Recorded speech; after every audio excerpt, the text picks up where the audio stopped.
Good evening అండి. చూడండి, మనకి ఏవైనా నెంబర్స్ ఇచ్చేసి వాటిని 99 అంటే 99, 999 ఆర్ 9 ఆర్ 9999 ఇలా 9తో మల్టిప్లై చేయమని, అది 2 డిజిట్స్ కానీ 3 డిజిట్స్ కానీ 4 డిజిట్స్ కానీ 5 డిజిట్స్ కానీ మల్టిప్లై చేయమన్నప్పుడు ఒక ట్రిక్ ఉంది. ఆ ట్రిక్ ఏంటో ఇప్పుడు చూడండి. మనకి ఏదైతే ఇచ్చిన నెంబర్ ఉంటుందో దాంట్లో నుంచి -1 చేస్తే అప్పుడు మనకి ఏమొస్తుంది, 51 వస్తుంది కదా.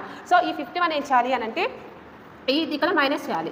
సో అప్పుడు ఏమవుతుంది, 9 - 1 8 కదా, 8 9 - 5 ఎంత 4. సో ఇక్కడ ఆన్సర్ ఏంటి అని అంటే 5148 is the answer. Next problem చూడండి, 135 × 999. సో ఇక్కడ నేను ఆల్రెడీ చెప్పాను కదా -1 చేయాలని. -1 చేసినప్పుడు 135 నుంచి -1 చేస్తే 134 వస్తుంది. నెక్స్ట్ ఈ 134 ఏం చేయాలంటే ఇక్కడ మైనస్ చేయాలి. 134 మైనస్ చేస్తే 5 వస్తుంది. నెక్స్ట్ 9 - 3 ఎంత 6 అవుతుంది. నెక్స్ట్ 9 - 1 ఎంత 8 అవుతుంది. సో ఇక్కడ it is the answer. Next you can find out 7536 × 9999 equal